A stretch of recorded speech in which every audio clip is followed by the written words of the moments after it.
This is the worst look the Indiana Fever have had since Caitlin Clark arrived. I would bring up things before that, but who knows and who cares, right? What Stephanie White did yesterday, going rogue, not only is she getting destroyed, I think, in my opinion, it's a fireable offense. Indiana Fever practice. Cameras rolling. Stephanie White pulls the team together and drops the news herself. Caitlin Clark just locked in her third straight WNBA All Star start. Not a snub story this time. Not another injury update. This is a genuine team huddle, the coach can't hide it moment of pure excitement, and it is already spreading fast across every corner of WNBA social media. Because here is the thing, this news did not happen in a vacuum. Clark has been fighting through a back injury since June 24th. She has missed practice after practice, watching from the sideline while her teammates carried the load. The Fever have been holding their breath, unsure if she would even suit up again before the break ended, let alone earn a starting nod. And in the middle of all that uncertainty, the fans went ahead and handed her a starting spot anyway, over 1,300 votes ahead of some of the league's biggest names. White's reaction says everything about what this coaching staff has absorbed all season just to get her here. What happens next might change the way you see this entire Fever season, and possibly the way you see Clark's whole career trajectory. So wait, how does a player who has missed weeks of practice dealing with a lingering back injury still lock in a starting all-star spot ahead of healthy, fully active players? Is this really about her numbers? Or is something bigger happening around Caitlin Clark right now that stats alone cannot fully explain? What was Stephanie White actually reacting to in that moment? Relief that the wait was finally over? Validation after a season of defending her guard publicly, or something closer to vindication after months of outside noise questioning whether Clark still deserved the spotlight? And here is the question that really lingers long after the video ends. With the injury drama, the Alyssa Thomas fallout, the death threats, the suspensions, and the constant noise following her every move on and off the court, is this all-star nod proof that the league simply cannot ignore her impact, no matter what chaos is swirling around her? What does all of this actually mean for Clark walking into Chicago this July, and for the Fever's identity going forward? By the end of this video, you will know exactly what Stephanie White said in that moment, what it revealed about the tension this coaching staff has quietly carried all season, and how Clark's numbers this year genuinely stack up against every other guard who made the starting cut.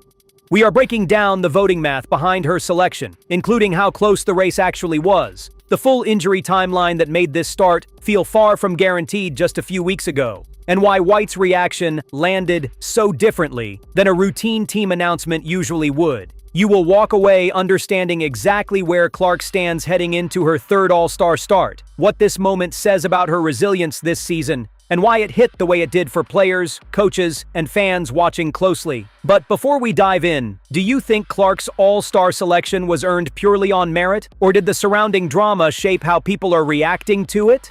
Let me know your take in the comments below.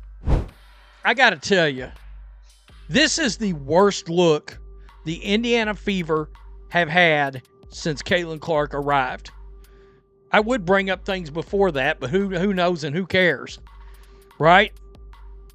What Stephanie White did yesterday, going rogue, not only is she getting destroyed, I think, in my opinion, it's a fireable offense. Because you went out and told your consumer you're not welcome. And do they truly not believe that people will tune out? I did a video on the Matrix and Road show yesterday. That boycott, that game, had 1 million less views. 1 million less viewers. What you just watched is someone drawing a hard line in the sand, calling this the lowest point for the Fever since Caitlin Clark's arrival changed everything for this franchise. That is not a light claim to make on camera, and the reasoning behind it deserves real scrutiny rather than a shrug or a quick agreement. The argument here is that Stephanie White's comments were not just controversial at the moment, they were a genuine business misstep. The kind that risks alienating the exact audience the WNBA has spent years and millions of dollars trying to attract and retain. The comparison to the Rob Roadshow boycott is doing a lot of heavy lifting in this clip, framing what happened as part of a repeating pattern rather than an isolated one-time incident that will blow over by next week. Where this take gets it right is recognizing that new fans, especially casual ones who just discovered the league through Clark, are not obligated to stick around through hostility or dismissiveness from anyone inside the organization. Where it gets noticeably shakier is treating one coach's comments, made under pressure, as a calculated declaration of war on an entire fan base. That gap between the emotional reaction and the actual reality of what was said is exactly where your questions start piling up fast. So what did Stephanie White actually say that triggered this level of reaction? And is the clip giving you the full context or just the angle that generates the most outrage and clicks? Was this really a message telling new fans they are not welcome in this league? Or is that framing doing far more interpretive work than the actual quote itself deserves? If viewership really did drop by nearly 1 million during that boycott game, does that number genuinely prove fans are punishing the league on principle? Or could scheduling, matchups, or other factors explain a chunk of that drop too? And here is the question that matters more than any of the others. If coaches and players cannot speak candidly under pressure without being accused of insulting their own growing fan base, what does that actually say about how fragile this entire ecosystem has become behind the scenes? Is this really about Stephanie White specifically, or is she just the latest convenient target in a much bigger ongoing fight? The game that people said, oh, well, I don't think fans are really going to tune out. Yeah, compared to the previous game, 980,000 fans decided not to watch. A boycott can be done. A boycott can be done. What Stephanie White said yesterday was unacceptable. You are a business, the Indiana Fever, and your coach gave the middle finger to millions of new viewers. Here is the honest read on all of it. The viewership numbers being cited in this clip are real and absolutely worth taking seriously. Audiences can and do walk away when they feel disrespected or unheard, and the league has felt that shift before. But turning one comment from a head coach, likely made in a moment of frustration, into a calculated declaration against millions of fans is a stretch that conveniently ignores context we have not even fully heard yet. Coaches say things under pressure that get flattened into outrage bait headlines, and that flattening process is exactly what fuels firestorms like this one. The real story here is not really whether White insulted anyone directly, it is whether the WNBA's fastest-growing fan base is quietly being treated as disposable by voices inside the league who should genuinely know better by now. That tension has been building for months, long before this clip, and this moment certainly did not start it. What comes next takes that same tension somewhere even more explosive. A lot of people will say, well, trade her out of Indianapolis. It's going to be this way with every damn team in this league. It's the league. The league is poisoned. All right, let's watch this. We do. Everybody's here. All right, great. Well, I'm calling with some good news today. We have multiple starters for the Indiana Fever in the 2026 All Star Game. Congratulations first to Leah Boston, Kelsey Mitchell, Caitlin Clark,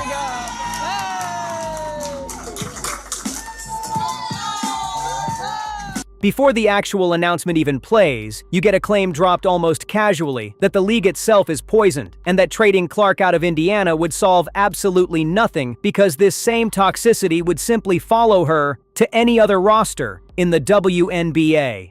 That is a massive accusation to toss out right before showing a locker room celebration, and the contrast is jarring in a way that feels deliberate rather than coincidental.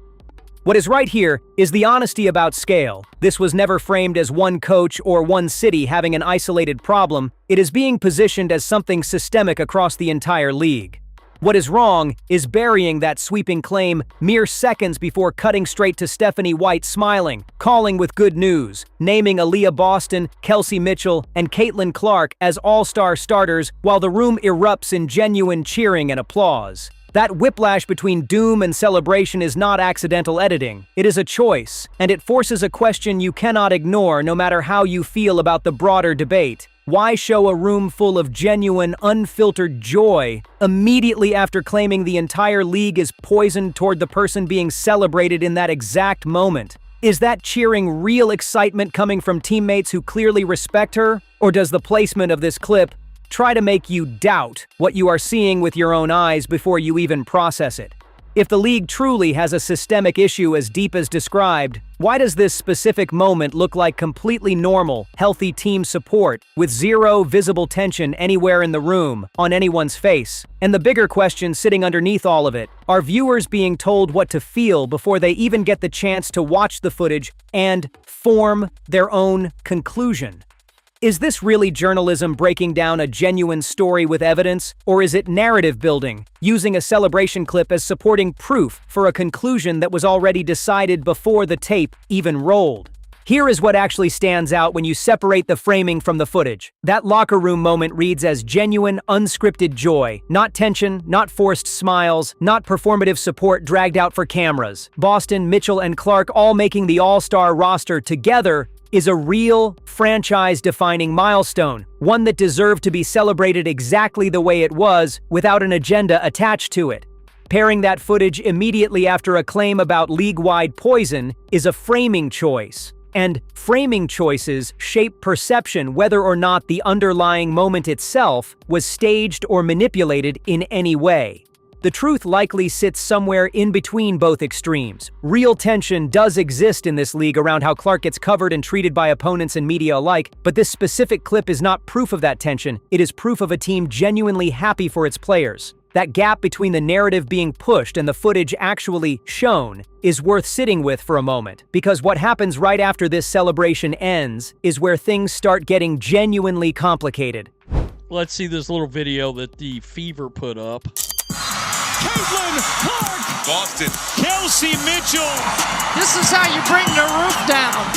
Oh, sidestep Clark. Set! Clark with the ball on a string. Like a globetrotter. From another stratosphere! Big bucket Boston. Okay, and that's where I'm going to stop it. So right there. What starts as a genuinely electric moment, the Fever's own hype video celebrating Clark, Boston, and Mitchell with commentary about bringing the roof down and Clark handling the ball like it is on a string, gets cut off deliberately right before it even finishes playing out. That cut is not neutral, and it matters more than it might seem at first glance. Instead of letting that celebration breathe and land the way it was clearly meant to, the pivot goes straight to raw, unfiltered fan reaction, and what you find there is nothing close to unified joy or shared excitement. You get comments wishing Caitlin Clark played somewhere else entirely, comparisons framing White as someone who turned a roster with 3 All-Stars into a 7th seed team, direct calls to fire her outright, and pointed accusations tied to how she has handled the ongoing Alyssa Thomas situation. What is right here is showing the audience unfiltered reaction instead of only curated, feel-good highlights that hide the tension underneath. What is wrong is treating a scroll of angry comments as a fair, representative snapshot of how the entire fan base actually feels about this team. That gap between one genuinely joyful hype video and a pile of furious replies is exactly where this whole thing starts getting messy fast. Is that fan reaction actually representative of the broader fan base watching this team? Or are angry comments simply louder, more visible, and more likely to get amplified than quiet satisfaction ever could be? Why does the 7th seed criticism keep resurfacing over and over when 3 players from this exact roster just made the All-Star team together? Doesn't that outcome directly contradict the idea that coaching has failed this badly? What is actually driving the anger toward how Alyssa Thomas has been defended publicly? And is that frustration really rooted in basketball strategy? Or is something else entirely fueling it underneath the surface? And sitting underneath all of it, why does a genuine, hard-earned celebration moment get buried almost instantly under comments demanding a coach get fired within seconds of the video cutting away from the highlight reel? Is this really about performance and results on the court, or is something far more emotional and personal fueling how quickly this entire narrative turned ugly? Little fan reaction. Can't wait for the day Cece is playing somewhere else. Only Stephanie White could turn a team with 3 All-Stars into a 7th seed. Fire that pathetic coach, Stephanie White. How the F is she still defending Alyssa Thomas? Wow. Don't promote our girl, Cece, if she's not going to get to play. In other words, protect her better. Fire Stephanie White. Man, I can't wait to see what this looks like in another 12 hours. Because it is going to be... Here is the honest breakdown of what is actually happening. Angry comments dominate because outrage travels faster and louder than satisfaction ever does online. That pattern holds true across every sport, every fan base, and every platform, not just this one. The 7th seed criticism conveniently ignores context entirely. Injuries, late-season chemistry issues, and a genuinely difficult conference all factor heavily into final standings, far more than one coach's individual decisions ever could alone.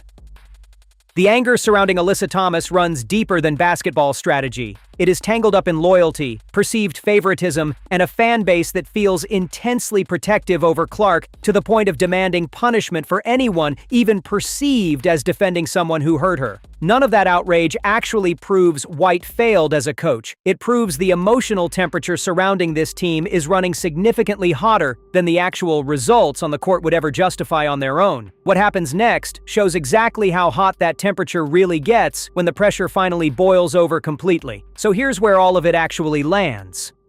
Caitlin Clark earned her 3rd straight All-Star start through injury, noise, and a fan base vote that never wavered, while a genuinely happy locker room got treated as ammunition for a controversy the footage itself doesn't support. The real story was never one coach's comment or one angry comment section. It's a franchise that keeps producing results while getting picked apart in real time. And that's the bold take worth sitting with. The loudest reactions online are rarely the most honest ones, and this week proved it again. If you want the full picture every time this team makes headlines, instead of just the outrage clip, subscribe now so you're here for the next fever moment before the narrative gets written for you.